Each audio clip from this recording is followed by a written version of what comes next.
ዝም ይዘን የሄድነው ስንቅ ለ7 ቀን የሚሆን ከሆነ ግማሽ እንደሆነ ሌላ ምግብ ልናዘጋጅ ደግሞ ልንወጣ ነው። ስለዚህ እግዚአብሔርን ማናገርና እግዚአብሔርን መስማት የክርስትና ሕይወት ይሄ ነው።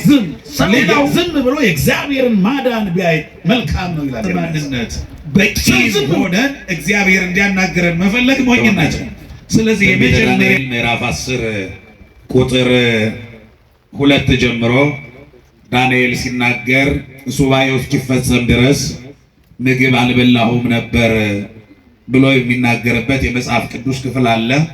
አሁን እኛ የምንገኝበት ወቅት ደግሞ የሱባኤ ዝግጅት እያደረግን የሱባኤ ወራት፣ የሱባኤ ወቅት በሰዓታቱ፣ በቅዳሴው፣ በውዳሴ ማርያሙ፣ በኪዳኑ፣ በማህሌቱ እግዚአብሔር ጋራ ሰፊ ጊዜ ወስደን በቤተ ክርስቲያን የምናሳልፍበት ቤተ ክርስቲያን ሰፊውን ጊዜ ከ24 ሰዓቱ ሌሊቱን ሙሉ በሰዓታት ረፋዱን በውዳሴ ማርያም ውሎውን በቅዳሴ ማርያም ምሽቱን ደግሞ በጉባኤ የምታሳልፍበት ጊዜ ስለሆነ ከ24ቱ ሰዓት በቀን ውስጥ ቤተ ክርስቲያን ከግማሽ በላይ የሆነው ጊዜ ክፍት ሆኖ አገልግሎት የሚሰጥበት ጊዜ ነው።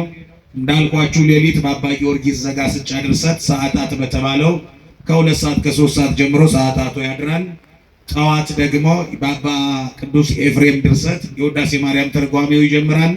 ቀን ላይ ደግሞ በአባ ሕርያቆስ ድርሰት በቅዳሴ ማርያም ሲተረጎም፣ ሲዜም፣ ሲመሰጠር፣ ሲነበብ ይውላልና ሊቃውንቱ ቀጣይ የነሐሴን ወር አሁን የምንጀምረውን የማርያም ወር ብለው ይጠሩታል። የማን ወር ይባላል?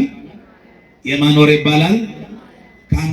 ከነሐሴ 1 ቀን ጀምሮ እስከ 16 ባለው የእመቤታችንን ጾም እየጾመን ቆያለን። በዚያው እስከ 21 የእመቤታችን በዓል ነው። ከ1 እስከ 21 ያለው እመቤታችን ስትዘከርበት የምትሰነብት ነው። ወሩ ራሱ ከግማሽ በላይ ያለው ጊዜ የማን ውለታ የማን ቅድስና የሚነገርበት ነው። ከዚህም የተነሳ ሊቃውንቱ ወሩን የማን ወር ብለውታል አልኳችሁ? የማን ወር? የማርያም ወር ይባላል። በዚህ ጊዜ እንደየ አቅማችንና እንደ መንፈሳዊ ደረጃችን እንደየ እግዚአብሔር እንደፈቀደልን በየልካችን ሱባኤ የምንይዝበት፣ ጾም የምንጾምበት፣ ጸሎት የምንጸልይበት ጊዜ ነው። እንዴት ሱባኤ ይያዛል? ሱባኤ ምንድነው? በሱባኤ ወቅት ምንድነው መደረግ ያለበት? ለሱባኤ የሚያስፈልገው ዝግጅት ምንድነው? አሁን የዝግጅት ጊዜ ነው። ጾሙ የሚጀምርበት ጊዜ አለ። በጾሙ ጊዜ በሱባኤው ጊዜ ማድረግ ያለብን የተፈቀዱና የተከለከሉትን ነገሮች ዝግጅቶች እንዴት ይጀምራሉ? ራሱ ሱባኤ ማለት ምን ማለት ነው ከሚለው ተነስተን እንደ እግዚአብሔር መልካም ፈቃድ እንማማራለን። ሱባኤን ስናነሳ 3 ክፍሎች አሉት። ይሄን በደንብ ያዙልኝ። ስንት ክፍሎች አሉት? ስንት ክፍሎች? ቅድመ ሱባኤ፣ ሱባኤ ከመግባታችን በፊት የምናደርገው ዝግጅት አለ። ሱባኤ ገብተን ባለንበት ጊዜ የምናደርጋቸው አሉ። ከሱባኤው በኋላ ሱባኤውን ከጨረስን በኋላ ደግሞ የምናደርገው አለ።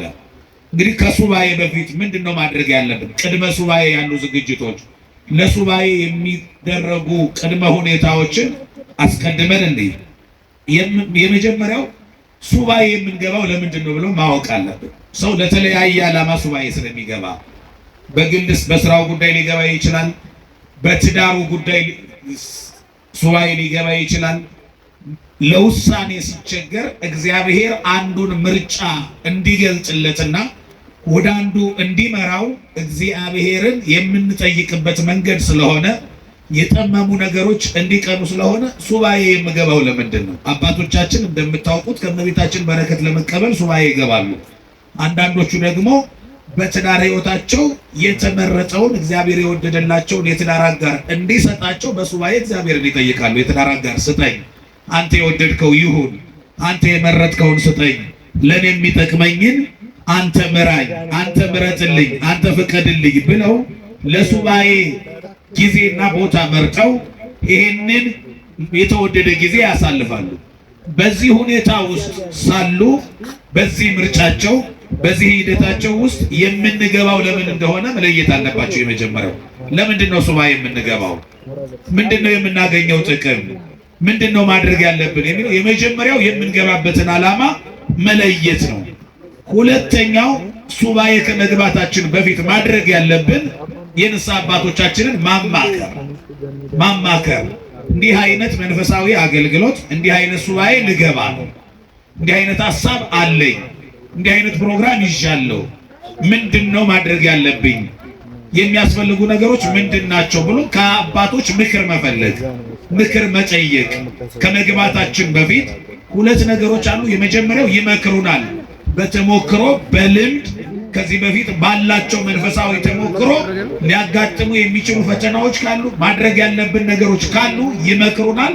ሁለተኛ ደግሞ በጸሎት ያስቡናል። የገባንበትን ሁኔታ እግዚአብሔር እንዲያከናውንልን እንዲያሳካልን በሰላም ሱባኤያችንን እንዲያስፈጽመን ይጸልዩልናል። ስለዚህ ሁለተኛው ምን ማድረግ አለብን? አባቶቻችንን ማማከር አለብን። ሶስተኛው ምቹ ቦታ መምረጥ። ለሱባኤ የሚያስፈልገው መጀመሪያ የት ነው የምገባው? ቅድም እንዳልኳችሁ አስቀድመን ለምንድን ነው የምንገባው ብለን የምንመርጠው ሐሳብ አለ። የት ነው የምገባው ብለን ደግሞ የምንመርጠው ቦታ አለ። ለምን? ሁሉም ቦታ ላይ ሱባኤ ስለማይያዝ። ሱባኤ የጽሞና ጊዜ ነው።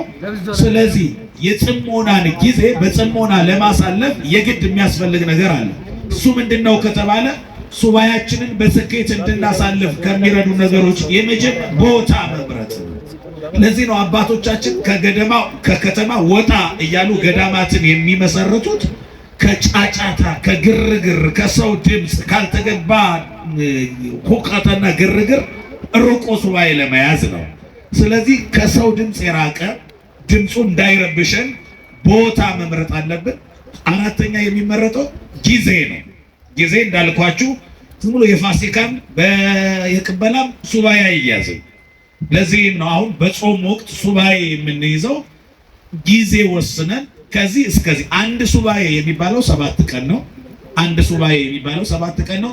ስለዚህ የፍልሰታ ሱባኤ ስንት ሱባኤ ነው ማለት ነው? 2 ሱባኤ 14 ቀን ነው። የፍልሰታ ሱባኤ የሚያበቃው በ14 ነው። 15 እና 16 እንዳልኳችሁ የእመቤታችን ፍቅሯ የበዛላቸው በመንፈሳዊ ሕይወት የበረቱ ሰዎች እስከ 21 ቀን እስከ ነሐሴ 21 ቀን ያደርጉና 3 ሱባኤ ያደርጉታል ማለት ነው። ከዚያ ባሻገር ግን አንድ ሱባኤ ማለት ስንት ቀን ነው አልኳችሁ? 7 ቀን ነው። ምቹ ቦታ ምቹ ጊዜ መምረጥ ያስፈልጋል። ሌላው አስፈላጊውን ነገር ማሟላት። ሱባኤ ከመግባታችን በፊት ያሉ ዝግጅቶች ናቸው እነዚህ። አስፈላጊው ነገር ምንድን ነው ከተባለ ምግብ በሱባኤ ወቅት ምን ያህል ጊዜ ነው የምቆየው የሚለውን ካወቅን በኋላ ለዚያን ጊዜ የሚሆን ምግብ ያስፈልጋል። አቋርጠን ሱባኤውን ትተን እንዳንወጣ ማለት ነው። በሱባኤ ሕይወት ይሄ ዝግጅት ይደረጋል። መጽሐፍ ካስፈለገ የጸሎት መጽሐፍ ካለ ይሄ ሁሉ አስፈላጊውን ነገር አስቀድመን ማዘጋጀት አለብን። ይሄ ካልተዘጋጀን ለምሳሌ 14 ቀን የምንቆይ ከሆነ ይዘን የሄድነው ስንቅ ለ7 ቀን የሚሆን ከሆነ ግማሽ እንደሆነ ሌላ ምግብ ልናዘጋጅ ደግሞ ልንወጣ ነው ማለት ነው። ስለዚህ በሱባኤ ወቅት የመጀመሪያው እና ዋናው ነገር አስፈላጊውን ነገር ከላይ የዘረዘርናቸውን ነገሮች በቅደም ተከተል ሱባኤ ከመግባታችን በፊት ሊደረጉ የሚገባቸው ዝግጅቶች ናቸው። የምገባው ለምንድን ነው ብሎ መምረጥ፣ የንስሐ አባት ማማከር፣ ምቹ ቦታ ምቹ ጊዜ መምረጥ፣ ሌላ አስፈላጊውን ነገር ማድረግ። ዋናው ነገር ደግሞ ይቅር መባባል ከመግባታችን በፊት። ሱባኤ የምንገባው ከእግዚአብሔር ጋር ለመነጋገር ነው፣ ለመጸለይ ነው፣ እግዚአብሔር በጎ ነገር እንዲያደርግልን ነው። ይሄ ከሆነ ዓላማው የማቴዎስ ወንጌል ምዕራፍ 5 ስታነቡ መስዋዕት ከማቅረብህ በፊት መስዋዕቱ ይቆይና አንተ ከወንድም ጋር አስቀድመ ይቅር ተባባል ነው የሚለው መጽሐፍ። ስለዚህ የመጀመሪያው ይቅር መባባል ከመግባታችን እግዚአብሔር ከማናገራችን በዚህ ሁኔታ ቂም ይዘን ጸሎት ሱባኤ ከመግባት ይልቅ ቂማችንን አውርደን ይቅር ተባብለን በንጹህ ልብ እግዚአብሔር በትክክል በእኛና በእግዚአብሔር መካከል ቂሙ መጋረጃ እንዳይሆንብን ይህንን ማድረግ ያስፈልጋል። ይህ ቅድመ ጥንቃቄው ነው። በጸሎት አስቡኝ እንዲህ አይነት ነገር አስቤያለሁ ብሎ አባት መጠየቅ፣ ንስሐ መግባት። ከዚህ በፊት ለበደል ነው በደል፣ አሁን ከእግዚአብሔር ጋር ልንታረቅ ነው፣ አሁን ሱባኤ ልንይዝ ነው። እግዚአብሔር አንድ ነገር እንዲገልጥልን እንፈልጋለን። በቆሸሸ ማንነት በኃጢአት በተያዘ ማንነት በቂም ሆነን እግዚአብሔር እንዲያናግረን መፈለግ ሞኝነት ነው። ስለዚህ የመጀመሪያው ከላይ የዘረዘርናቸውን ነገሮች ማስተካከል ያስፈልጋል፣ ሱባኤ ከመግባታችን በፊት ማለት ነው። ይሄ ቅድመ ሱባኤ ያሉ ዝግጅቶች ናቸው። በሱባኤ ጊዜ ምንድነው ማድረግ ያለብን? እንዳልኳችሁ ሱባኤው ሊጀምር ነው። ሁላችንም በየአቅማችን ሱባኤውን እንጀምራለን።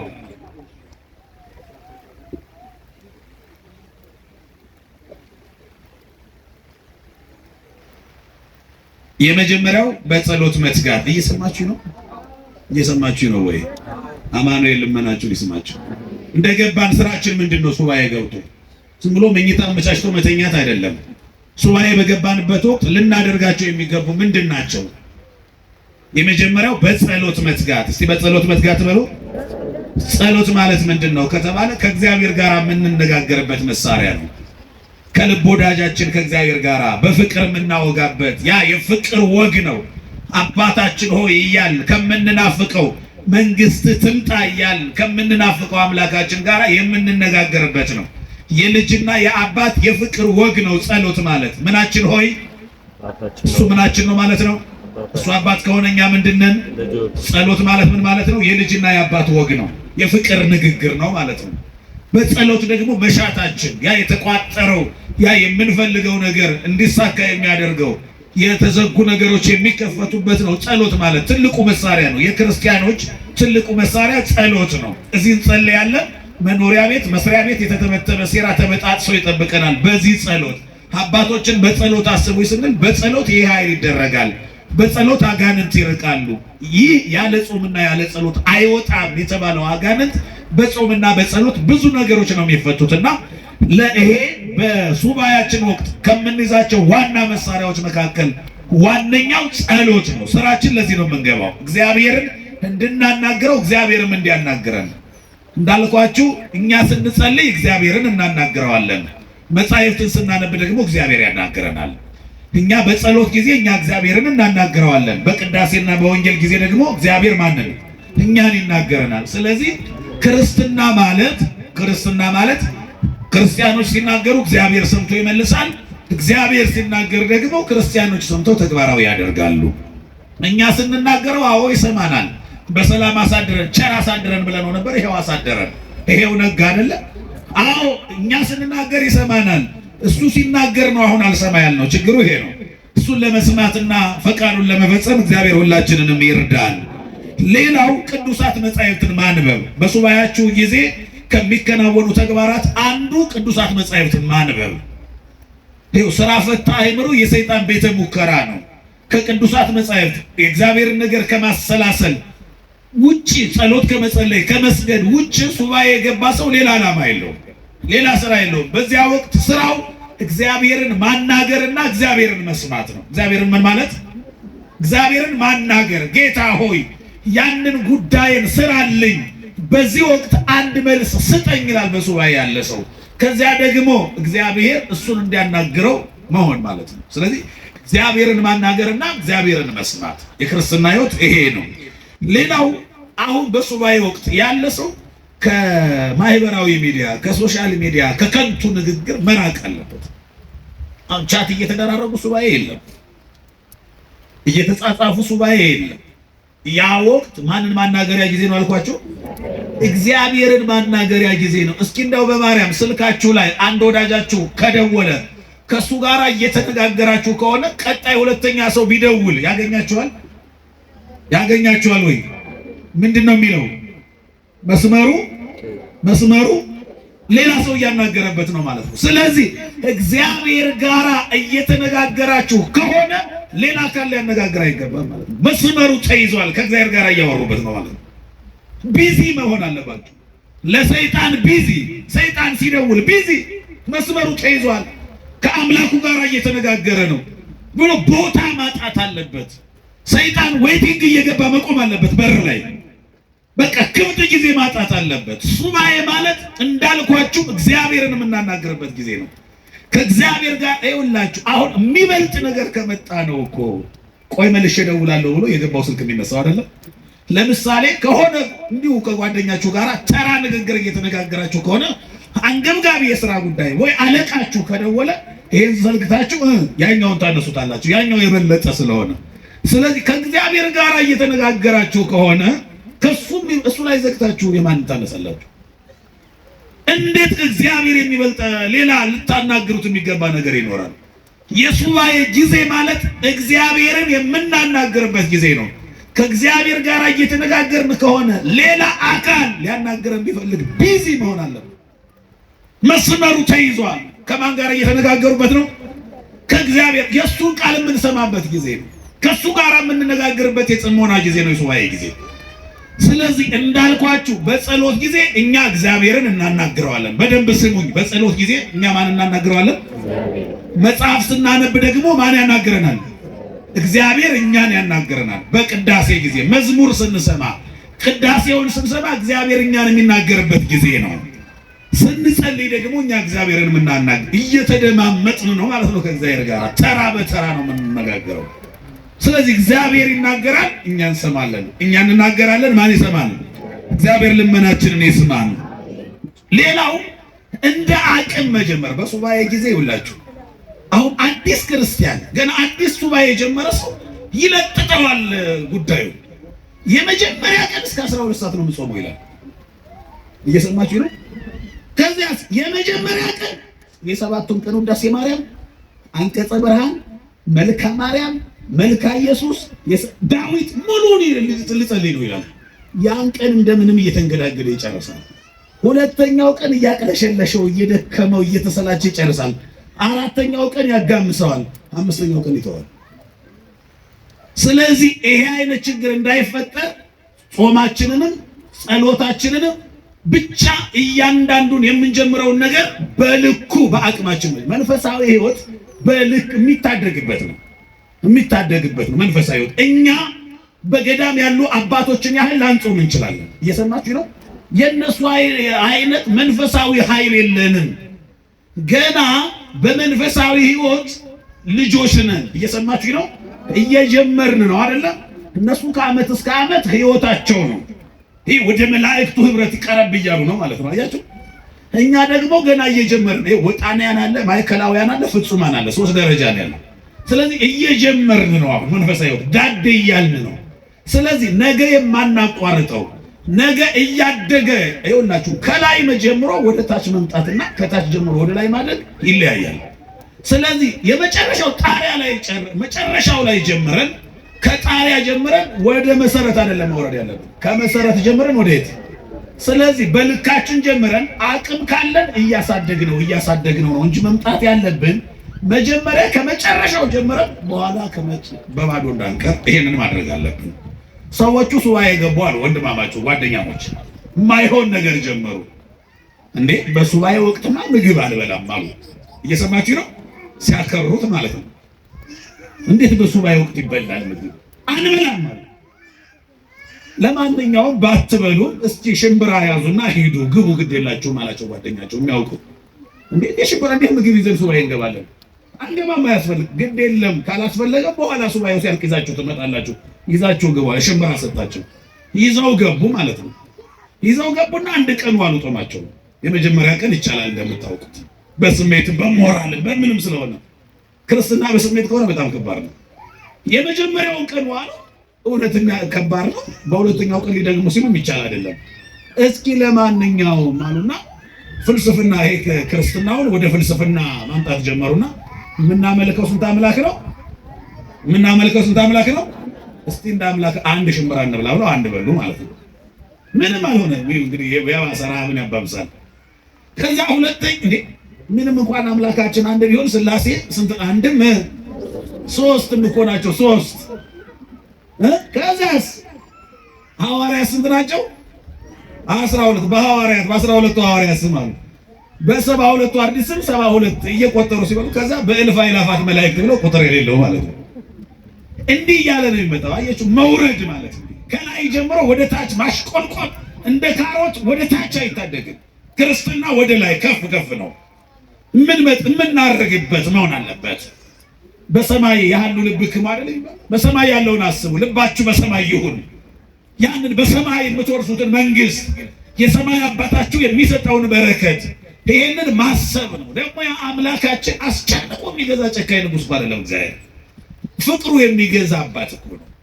ስለዚህ በልካችን ነው መጀመር ያለብን። ስንጾም ስንጸልይ ነገ ልናሳድገው የምንችለው ነገ ከፍ የምንልበት እንጂ መጀመሪያ ከላይ ጀምረን እየወረድን መምጣት ይሄ የክርስትና መገለጫ አይደለም። ስለዚህ ሱባኤያችንን ስንጀምር በልካችን መጾም፣ በልካችን መጸለይ፣ ከዛ እንደ አቅማችን እያሳደግነው መምጣት አለብን። በሱባኤ ወቅት ይሄ ይጠበቃል። ሌላው አንደበትን ከከንቱ ንግግር መጠበቅ። ሱባኤው በነገራችን ላይ 10 የቅዱሳን ማዕረጋት አሉ። ከ10ሩ የቅድስና ማዕረጋት የመጀመሪያው መሰረቱ አርምሞ ይባላል። በአማርኛው ዝምታ ማለት ነው። እስቲ ዝምታ በሉ፣ ድገሙት። ዝምታ፣ በቃ ዝም። እንዴት አይነት ቅድስና መሰላችሁ! እንዴት አይነት ቅድስና መሰላችሁ! ዝምታ ትልቅ ጸጋ ነው። በቤተ ክርስቲያናችን ቅዱስ አጋቶን የተባለ ቅዱስ አለ። በዝምታው ብቻ ለቅድስና ያበቃ ማለት ነው። በቃ ከዚህ ቀን ጀምሮ ከእግዚአብሔር ጋር በጸሎት ካልሆነ ከሰው ጋር አልነጋገርም ያለ ማለት ነው። ተናግሮ የከሰረ ማለት ነው። ተናግሮ የከሰረ በንግግሩ ብዙ ኃጢአት የሰራ። በነገራችን ላይ በምላሳችን ብቻ በዚች በአንዷ ምላስ 8 ኃጢአት ይሰራል። 8 ኃጢአት፣ ስድብ፣ ማጉረምረም፣ ሐሜት፣ ምን የመሳሰሉት ሲቆጠሩ ማለት ነው በአንዱ ምላሳችን። እግዚአብሔር ያሳያችሁ ስንቱን እንደምንሰብረው፣ የስንቱ ቅስም እንደተሰበረ፣ የስንቱ ቤት እንደፈረሰ በዚህ ዝም ባለ ማለታችን። ስንት ባለ ትዳሮች እንደተለያዩ በዚህ ዝም ባለ ማለታችን ባንደበታችን። ስንት ፍቅረኛሞች እንደተለያዩ፣ ስንት ወንድማማቾች መካከል ጠብ እንደዘራን ብታዩ፣ ሀገር እንዴት እንደፈረሰ በዚህ ምላስ የስንቶች ሞራል እንደተሰበረ፣ የስንቶች ቅስም እንደተሰበረ ብታዩ። ይኸውላችሁ በምላስ የተሰበረ በሾርባ አይጠገንም፣ እንደተሰበረ ነው የሚኖረው። ምላስ ሲሰብር ከባድ ነው። ስለዚህ ምላሳችሁን መጠበቅ። ታስታውሳላችሁ በዘመናችን እንኳን ብፁዕ አቡነ መርቆሬዎስ፣ ብፁዕ ቅዱስ አቡነ መርቆሬዎስ በቅርቡ የሸኘናቸው አባት፣ ሁለተኛው የኢትዮጵያ ፓትርያርክ ማለት ከብፁዕ ወቅዱስ አቡነ ማትያስ ጋር የነበሩት ታውቋቸዋላችሁ አይደል? ብዙ ቀን ተናግሬ ያውቃለሁ። በንግግሬ ካተረፍኩት ይልቅ በዝምታ ያደረፍኩት ይበልጣል። ከሰው ጋራ ከመነጋገር በኃላፊነቱ ለአንዱ ስፈርድለት፣ በአንዱ ስፈርድበት፣ አንዱን ሳስደስተው፣ አንዱን ሳሳዝነው ኖርኩ። የማያከትረውን ንግግር ከአምላኬ ጋራ በጸሎት መነጋገር ይበልጥብኛል ብለው እስከ ዕለተ ሞታቸው ድረስ ላይናገሩ ወሰኑ። በዛው ወደ እግዚአብሔር ሄዱ። ስለዚህ ይኸውላችሁ ዝምታ ትልቅ ጸጋ ነው። የቅድስና ምንጭ ምንድነው? የመጀመሪያው ካላችሁኝ ከ10ሩ የቅዱሳን ማዕረጋት የመጀመሪያው ዝም ማለት። እስቲ ዝም በሉ። ዝም ሰው ዝም ብሎ የእግዚአብሔርን ማዳን ቢያይ መልካም ነው ይላል ኤርምያስ። ሰው ዝም ብሎ ቢያይ የእግዚአብሔርን ድንቅ ስራ።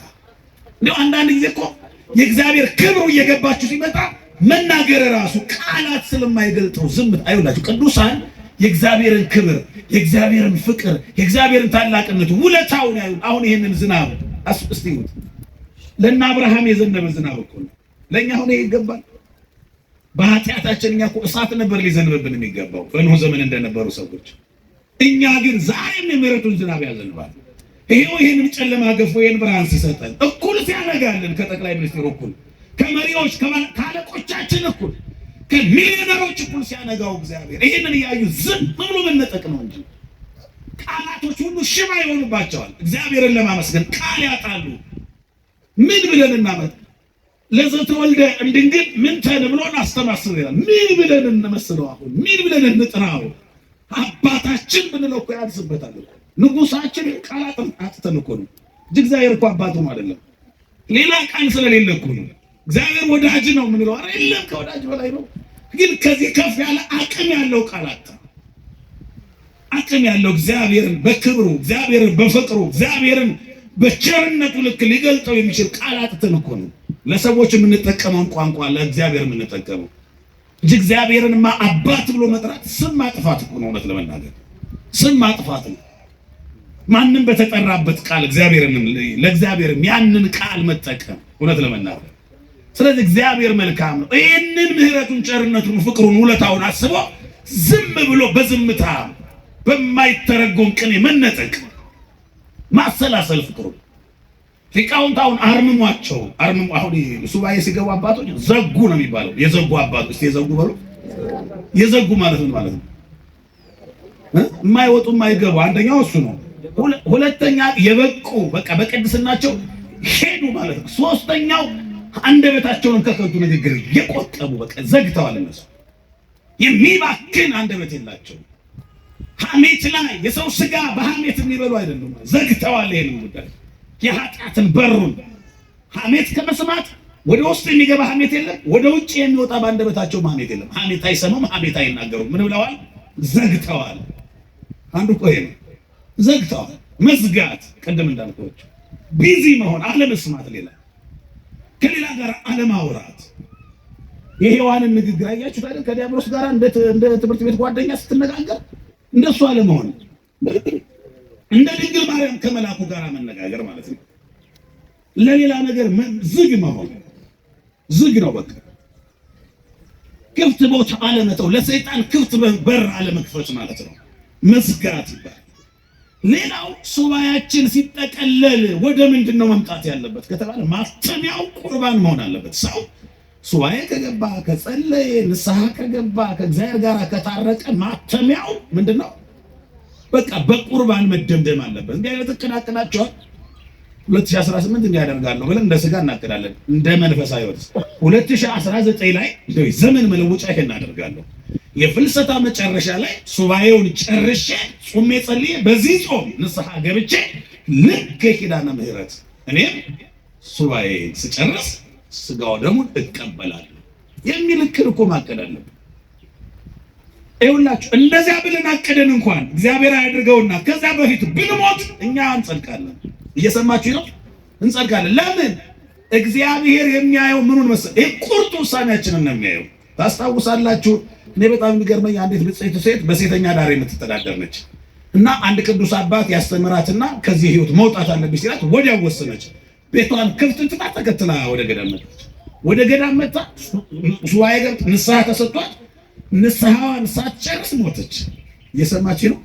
ንስሐዋን ሳትጨርስ ሞተች። ከዛ ያ ቅዱስ አባት ይህችን ልጅ ከዚያ ህይወት አውጥቼ ቤቷን ክፍት ትታ እኔን አምና ተከትላ እግዚአብሔርን ተስፋ አድርጋ ወጣ። ጌታ ሆይ ይህችን ነፍስ ምንድነው የምታደርጋት? እባክህ ማራት ብሎ ሲጸልይ እግዚአብሔር ምን አለው ለዛ አባት? ያኔ ቤቷን ክፍት ትታ ስትወጣ ነው የማርኳት። ያኔ ስትወስን ወስኗል ማለት ነው። እግዚአብሔር ስንወስን ነው የሚወስነው። ታስታውሱ ከሆነ ሰዎች እንደሚሉት እኮ አይደለም። አሁን ታምረ ማርያም ስታነቡ የተቻለው ስጋውን ደሙን ይቀበል፣ ስጋው ደሙን መቀበል ካልተቻለው ታምሯን ሰምቶ ወደ ቤቱ ይሄድ እንደምን ይቆጠርለታል? ምን ማለት ነው? መስማት እንደ ስጋው ደግሞ አይቆጠርም። ግን ምን ለማለት ነው ከተባለ ነገ እቆርባለሁ ብሎ ተዘጋጅቶ ሻወር ወስዶ ሰዓት ጠብቆ ንጽህ ጠብቆ ልብሱን አጥቦ ሰዓት አክብሮ ተዘጋጅቶ ድንገት ሌሊት የሆነ ክስተት ሊፈጠር ይችላል። ወይ ሊነስራው ይችላል፣ ወይ በቃ ብቻ ለቁርባን የማያበቁ እንቅፋቶች ሊያጋጥሙት ይችላሉ። ወስኖ ተዘጋጅቶ በድንገት ወይ ትንኝ ባፉ ሊገባ ይችላል፣ ወይ ሊነስረው ይችላል። ወይ በቃ ከደማ እንቅፋት እንዲመታው አይገባም። ስለት ነገር ቢቆርጠው አይገባም አይደል? አዎ። አሁን ሴቶች በወር አበባ ጊዜ እኮ የማይቆርቡት የግድ ወር አበባ ብቻ ስለሆነ አይደለም። ሰው ከነሰረውም አይገባም፣ አይቆርቡም። በቃ የሚፈስ ነገር ካለው ሌላም ነገር የሚነፈርቅ ቁስል ካለው አይቻልም። ስለዚህ እንዲህ አይነት ውሳኔ ውስጥ ነገ ቆርባለሁ ብሎ ተዘጋጅቶ መሀል ላይ እንዲህ አይነት ክስተት ቢፈጠር ስጋው ደግሞ እንደተቀበለ ይደረግልኛል ብሎ በማመን ቢሰማ ተዘጋጅቷል። እግዚአብሔር ሲወስን ወስኗል። በቃ እቆርባለሁ ብሎ ሲወስን ቢቆርብ የሚገኘውን በረከት ያገኛል ማለት ነው። እየሰማችሁ ነው አይደል? አዎ፣ ስንወስን ነው እግዚአብሔር የሚወስነው። ስለዚህ ሱባኤ ስንገባ ይኸውላችሁ፣ ሱባኤ ስንገባ እግዚአብሔር በሱባኤ የሚገኘውን በረከት አዘጋጅቶልናል። ተፈትነን ወድቀን ካልተመለስን በስተቀር ከአቅማችን በላይና በተፈጥሮ ሁኔታ ከኛ አቅም በላይ በሆነ ነገር የመጣውን የኛ አይደለም እሱ። ስለዚህ ሁልጊዜ ዓላማችን ዝክር መዘከር፣ ምጽዋት መመጽወት ምን እሱ መዳረሻው እየሰማችሁ ነው። ማተሚያው ጉልላቱ የጽድቅ ስራ የክርስቶስ ስጋና ደም ነው። እንዲህ አይነት እቅድ ሲያቀዱ ለስጋው ደግሞ ብታበቃኝ ይሄንን ጃንጥላ አመጣለሁ፣ እስቲ ለልጄ ስራ ብትሰጥልኝ፣ ቤት ብትሰጠኝ፣ ስራ ይሄን ችግሬ ብትመጣ ምናምን መሬት ላይ ያሉ ችግሮችም ሳይሆን ሰማይ ላይ ያሉ የነፍስ አሁን ክርክር ነበረ በፍርድ ቤት ምናምን። ይሄ ነው የሥጋ ነው አይደል? በኪራይ ቤት ነበር የምኖረው። ለአማኑኤል ነግሬው ቤት አገኘው። ለሥጋ ነው አይደል? በጣም ጥሩ። ለነፍሳችሁ እስቲ ተሳሉ ነው አሁን ጥያቄው ደግሞ። ለነፍሳችሁ መቼ ነው የምትሳሉት? ለቁርባን ብታበቃ ብዬ ተስዬ ነበር። ይሄው ከእሱ ጋር ህብረት እሱ በእኔ ውስጥ አደረ። አባቶቻችን በጣም የሚጸልዩት ያ የመቶ አለቃው ጸሎት የለም? እየደለወኒ ተባታ ተጠፈረ ቤቴ ከቤቴ ጣሪያ በታች ልትገባ አይገባኝም ያለው የመቶ አለቃውን ጸሎት እየጸለዩ ይቀበሉታል ክርስቶስ። እሱን ለመቀበል እሱ የእሱን ሥጋ ለመብላት የእሱን ደም ለመጠጣት ለዚህ ክብር ለመብቃት ተስዬ ነበር። እንዲህ አይነት ናፍቆት ይኖርባል።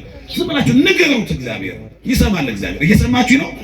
አብቃኝ በሉት፣ ለዚያ ክብር አብቃኝ። የመጨረሻው ነው እሱ። በቃ ከዚህ በኋላ በዚህ ቅድስና መቀጠል ብቻ ነው የሚጠበቀው። ሌላ የሚቀር የለም። የወንጌል ዓላማው ይሄ ነው። ይኸውላችሁ ከበረቱ ውጭ ያሉትን ማምጣት ወደ እምነቱ፣ ከዛ በእምነት ያሉትን ማጽናት፣ ከዛ የጸኑትን ለቅድስና ማብቃት። ለቅድስና የበቁት በዛው እንዲቀጥሉ ብቻ ነው።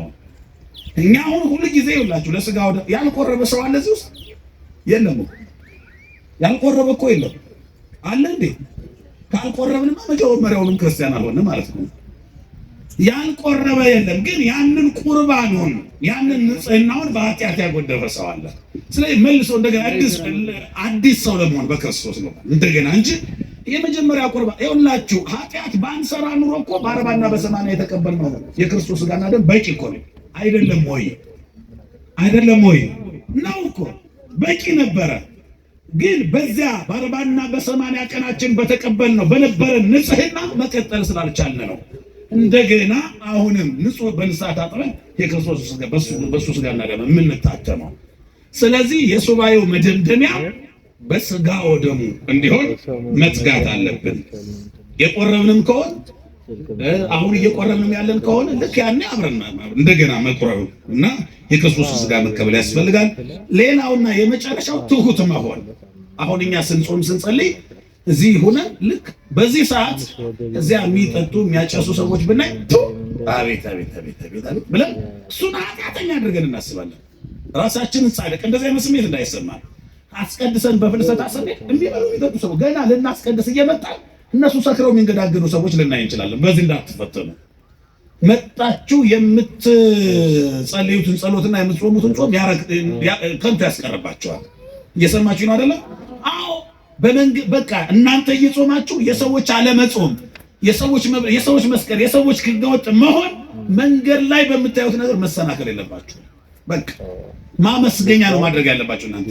ጌታ ሆይ በቃ ወደዚህ ክብር ስለመረጥከኝ አመሰግናለሁ፣ ከዚህ ስላወጣኸኝ አመሰግን። የራስን ብቻ እንጂ እንደዚህ ስላላደረከኝ፣ እንደዚህ ሰካራም ስላላደረከኝ፣ እንደዚህ ቀማኛ በዚህ ሰዓት እያል ሰዎች ላይ የምንፈርድ ከሆነ ፍርድ ወደኛ ይመጣል። እየሰማችሁ ነው አይደለ? ሌላው ይኸውላችሁ ምጽዋት፣ ቸርነት ማድረግ። አሁን ያኔ ቁርስ የለም አይደል? የቁርስን በጀት አካክሶ ምሳ ሰዓት ላይ በደንብ አርጎ መብላት አይደለም አሁን ሱባኤ ማለት። የቁርሱን ለምጽዋት አውሎ ምሳን መብላት ነው። እየሰማችሁ አይደል? እንጂ የቁርሱንም የምሳውንም አንድ ጊዜ ሰዓት ሲደርስ ድብና አድርጎ በልቶ በቃ በምግብ መጨነቅ አይደለም። የቁርስን በጀት ቁርሴን ለመቅደስ የሚል መፈክር የሆነ እሺ፣ ትናንትና ነው ሶሻል ሚዲያ ላይ ቁርሴን ለመቅደስ፣ ቁርሴን ለነዳያን፣ ቁርሴን ለዚህ፣ ቁርሴን ብሎ ለመንፈሳዊ ነገር ማዋል ያንን የዘለልነውን የዚያን በጀት በዚህ ልክ ርህራሄ ማድረግ ከምጽዋት ጋራ ከመባ ጋራ ስናደርገው ነው እንጂ በር ላይ የሚያለቅሱ ሰዎችን ረግጠን መተን እኛ እዚህ ጋር ሌላ ነገር ብናደርግ ቅዱስ ዮሐንስ አፈወርቅ እንደዚህ ይላል። አንተ የዋህ አንተ ምስኪን በር ላይ ድሃው እያለቀሰ አንተ መቅደሱ ውስጥ ገብተህ ሻማ ታበራለህ።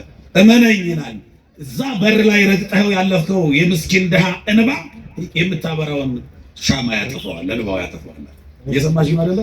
የእሱ እንባ እዚህ ያበራ ነው። ቤታችን እንባ ይኖርብናል። እዚህ መተን እኛ እናለቅሳለን፣ እግዚአብሔር ላይ እናነባለን። ቤት ያለውን እንባ መታበስ አለበት። ወይ የሰራተኞች እንባ አለ፣ ወይ የትዳር አጋሮቻችን እንባ አለ። ብቻ የአንድ ሰው እንባ ካለብን ያ እንባ መጀመሪያ እኛ ማስተካከል አለብን። የእሱን እንባ ስናብስ ነው የኛ እንባ የሚታበሰው። እዛ እያስለቀስን መተን እዚህ ብናለቅስ፣ እዛ እያስለቀስን መተን እዚህ ጧፍ ብናበራ ቤት የምታለቅሰዋ የቤት ሰራተኛ እንባ እዚህ ያበራነውን ጧፍ ያጠፋዋል። ተቀባይነት እንዳይኖረው ያደርገዋል ማለት ነው። እና በዚህ ልክ ሱባኤያችንን ማከናወን አለብን። ይሄ በሱባኤ ወቅት የሚደረግ ነው። ከሱባኤ ከወጣን በኋላ ምን ይደረጋል ከተባለ ለዚያ በቃ ተመስገን ማለት ይገባል። እንደገና ተመልሰን ወደ ስህተት ላለመመለስ። አሁን በሱባኤ በንጽህና ነው የምንሰነብተው፣ በቅድስና ነው የምንሰነብተው። ከዚያ ቅድስና ከወጣን በኋላ ከሱባኤው ከወጣን በኋላ ተፈቅዷል ማለት አይደለም። አሁን ይሄ ቅበላም ፋሲካም የሌለው ጾም አለ። እየሰማችሁ ነው። አቂበ ሕዋሳት የሚባል ጾም አለ። ይጹም ዓይን፣ ይጹም ልሳን፣ እዝንኒ ይጹም እምሰሚዐ ሐሱ ይለዋል ቅዱስ ያሬድ። የዘላለም ጾም ቅበላና ፋሲካ የሌለው ጾም ይለዋል። ሐሜት ከመስማት የሁል ጊዜ ጾም ነው። እየሰማችሁ ነው። አይፈታም። ይሄ ሐሜት መናገር ሁል ጊዜ ጾም ነው። ዓይናችን መጥፎ ማየት ሁል ጊዜ ጾም ነው። የዘላለም ጾም ነው። ይሄ የሚፈታበት ጊዜ የለምና ከሱባኤ ስንወጣ ተፈተን የተለቀቅን እንዳይመስለን በዛው ቅድስና መዝለቅ ያስፈልጋል። ሌላው በሱባኤው ወቅት ህልም አይቼ በሱባኤው ወቅት እንዲሆኑ እየተባለ አይወራም። እየሰማችሁ ነው አይደለ? እንደዛ አይደረግም። አዋጅ አይታወጅም። የራስ ቅድስና አይታወጅም። ስለ ራስ ቅድስና አይነገርም። እንዲህ አይነት አይባልም። ያየ ሰው ሲጀመር እንደዚህ አይንቀለቅልም። ይሄ ሌላ መንፈስ መሆን አለበት። እንደው ይሄ እንደው በመሀል እየገባ ቡና ላስጠጣ የሚል ከሆነ እዚህ ሱባኤ ሂጅ እንዲሁ በዚህ ቀን በስንተኛው ቀን እንዲህ ታይቶኝ የሚል ከሆነ ይሄ መንፈስ ቅዱስ አይደለም። እንደው እንደገና መመረመር አለበት። እየሰማችሁ ነው። እንደዚህ አያደርግም። መንፈስ ቅዱስ ያደረባትማ ድንግል ማርያምን በልቧ ምን ትለው ነበር? ትጠብቀው ነበረ ነው የሚለው። በልብ ነው የሚጠበቀው። ያየሁት እስከሚሆን ድረስ መጠበቅ ሲሆን ራሱን ተግባሩ ያወራ አይደል? ይጮሃል እኮ ብታስሩት አይቆምም እኮ የድንግል ማርያም ያ ተግባር እኮ አልቆምም። እና ይሄንን ማድረግ እና በዛው መንፈሳዊነት መዝለቅ ያስፈልጋል። ሱባኤውን የበረከት ያድርግልን። ሱባኤውን የበረከት ያድርግልን። የሰማነውን ይባርክልን። የአማኑኤል ቸርነት አይለየን። ወስብሐት ለእግዚአብሔር።